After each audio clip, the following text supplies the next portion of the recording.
how was basic training for you? Like you went from civilian to basic training, man. How was that? Man, it was just it was I mean it was just it's kind of one of those things like for me like even when I got arrested it was just kind of like damn this sucks, you know what I mean, like there's nothing I can do, I'm not gonna cry about it, it's just whatever they say I need to do, right? It was just like man, this is where I'm at right now. So in boot camp it was the same thing, man, this sucks but this is where I'm at right now, what am I gonna do? You know, I'm a bitch, I'm gonna break down, I'm gonna complain, I'm just gonna go with the flow and It is what it is. it is what it is, I'm already here. You know what I mean? I'm not gonna. There's at the time there was probably like 80 something of us. You know what I mean? So if you're gonna fold, man, look around. There's 79 other guys, young men, going through the same stuff that you're going through. Why complain? And then having Jaime there was like, hey, my boy's here. You know, he's in another platoon, but You couldn't quit. Like yeah, it wasn't. Yeah, that shit was not. Gonna, Yeah. that was not gonna fly. But that was never an option anyway. I never even thought about it. The only thing I ever thought about was maybe like because we were right there. I went to MCRD or Recruit Depot, San Diego, which is right next to the airport. So you're in the barracks, you're in your bunk, and you're hearing planes take off, and you're like, damn, I wish that was me. That could be you, yeah, that huh? could have been me. If I could just jump this fence, I could get away with it, or you're thinking it, but yeah. So whenever you join the Marine, I know y'all gotta say the Marine is a Marine, but y'all got different jobs. What was your job? Okay, so back to the whole the lawyer thing. When I was talking to my recruiter, I was telling him about my experience with the law firm. I was telling him about my interest in being a lawyer, and he was like, "Hey, man, we got legal admin," and I was like, "Okay, I don't even know what that is. I don't even care, whatever it is." But it was legal. Yeah, but he said legal, so I was like, "Okay, cool. So maybe I'll be doing something along in the legal field." My it was never going to be a career, so I was like, "Yeah, I mean, whatever. I'll do that. Maybe get some experience under my belt, have the military experience as well." Come back after my 4 years, use the GI Bill. You know, everybody said, "Oh, I'm gonna go to college." I took like 2 courses in 20 years. You know what I mean? So I was like, that wasn't for me. But so I was like, oh, "Okay, cool. I'll just do that because I'm gonna do my 4 and I'll be back home." So you were planning on doing only 4 years. Yeah. So why make you do the 20?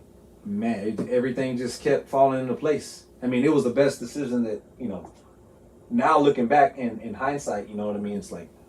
It was the best decision I could have made for myself. I can't complain now. Everything kind of just worked out. But after that, at your 3-year mark or so, you start getting hit up like, hey, let's re-enlist. And at the time, there was this thing called a hot fill list that we could look at, and it would tell us what billets needed to be filled ASAP. And so I saw one on there. It was a Marine Security Guard Battalion, Delta Company, and it was in Fort Lauderdale, Florida. And I was like, that sounds like some shit I could get down with. And then I bypassed my leadership, which I shouldn't have done, and went to my monitor who does the assignments, right, and sent him a message. And then he just said, you shouldn't have fucking hit me up directly, but I got you locked in pretty much. And I got that billet. Damn, so even if you gotta go to get a new assignment, you gotta go through your leadership? Yeah. Oh. As a junior Marine. Because they need to know, they need to know, Oh, who's dropping? And who's going to be leaving and when. And, yeah, you know what I mean? that makes sense. Makes sense. I didn't even think about it. And then your leadership, like if I'm a shitbird and I'm over here trying to go work with some people that don't need to be having shitbirds because it's a small unit or whatever, then the leadership will let the monitor know, like, nah, that ain't the guy for the job. Yeah. You know what I mean? Oh, that makes sense. Yeah. So you reclass or you were stayed the same MOS? Same. Because it was bullshit. So like it was legal. They said it was legal admin, but it's really just admin, bro. It was just really an admin type of job. Oh, okay. Yeah, you know what I mean. So I was like, okay. But my plan was just to get out, and then when the opportunity came to go to Fort Lauderdale and then work alongside the Marine Security Guard program, I was all for it because I was going to be in Fort Lauderdale, and a lot of people don't know or may not know that Marines guard most of the embassies and consulates around the world. Yeah. You know what I mean? So we had South America, Central America, and the Caribbean was our AOR. So you got to travel a lot? Yeah. So that's when I going to Panama City, going to Bogota, going to Jamaica, going to, where else did we go? The Bahamas, Nassau, Bahamas. We got a embassy out there. Where else? All kinds of places. So out of all the embassies that you went to, which one is like the place that you're like, man, I would love to be stationed here for a while. Well, I mean, Bogota was live. Yeah, Right. Bogota, Colombia. Yeah, we have Caracas too. I didn't get to go to Venezuela, but that was because you go work with them. You go, the headquarters for Delta Company at the time was in Fort Lauderdale, and we're co-located with the State Department. Okay. Because we work alongside with them, and then especially at the embassies, and depending on where you're at, you got other NGOs, the non-governmental organizations or whatever. You got DEA, you got CIA, you got other. Oh, so you're also working. I thought it would be just protecting the embassy. You also doing missions. No, you're not.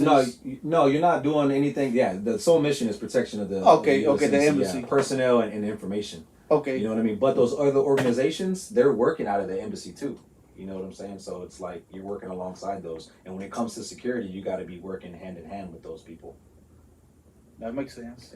From Florida, I went to Marine Forces Europe. I went to Stuttgart, Germany. Okay. And then was there for a while. And then after that, I came back to Pendleton. I didn't do my deployment until I was with Marine Special Operations Command, the headquarters. I deployed in 2011, I think it was. Yeah. How long you were in Germany for? Man, I didn't want to leave that place. I was there probably almost like 3.5 years. Damn. Yeah, I didn't want to go.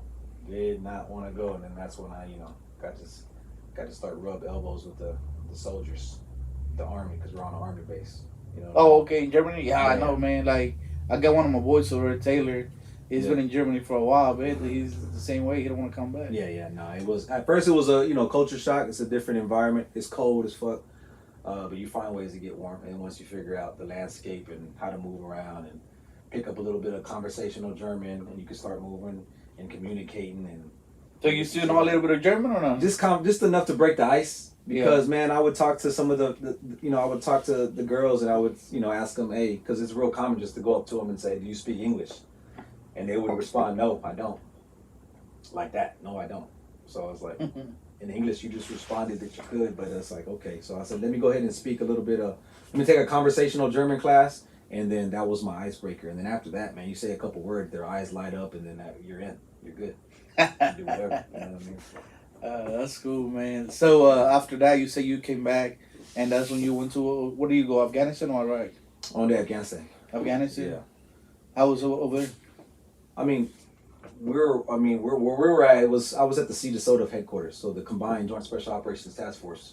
I was an augment. There was an 11-man team of Marines from MARSOC that went to join the headquarters. But at the time, the lead was 3rd Special Forces Group.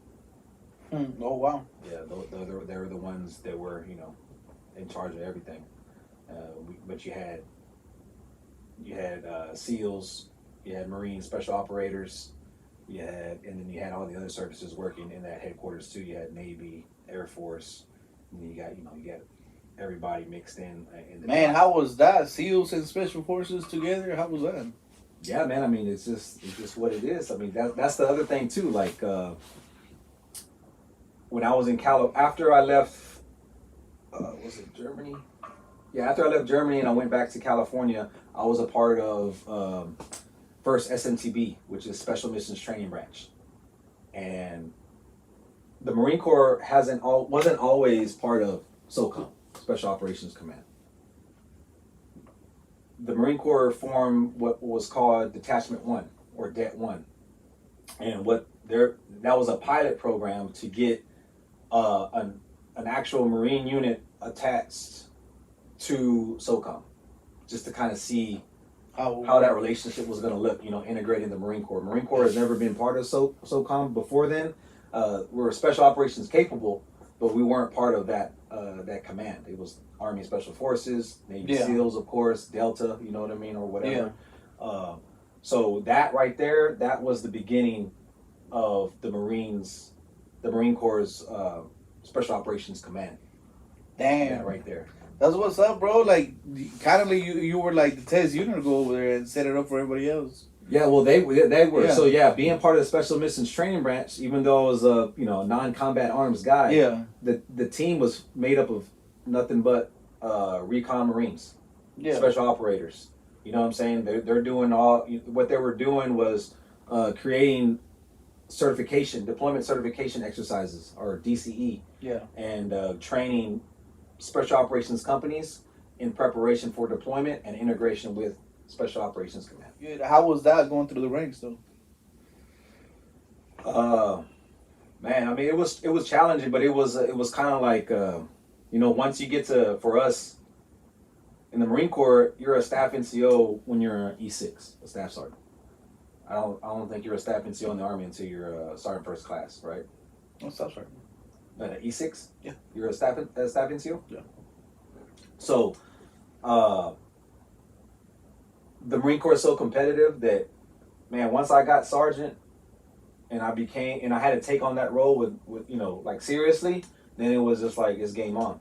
I'm gonna keep doing what I need to do to stay competitive. So it wasn't like it was challenging, but I was up for it because it was like, nah, what's next? I'm gonna keep moving. I spent over 5 years with MARSOC, the Marine Special Operations Command. So that was a totally different world for me that a lot of people probably didn't get to witness. You know what I mean? When I deployed, it was with a team of 11 augments, but all of those guys were all special operators. You know what I'm saying?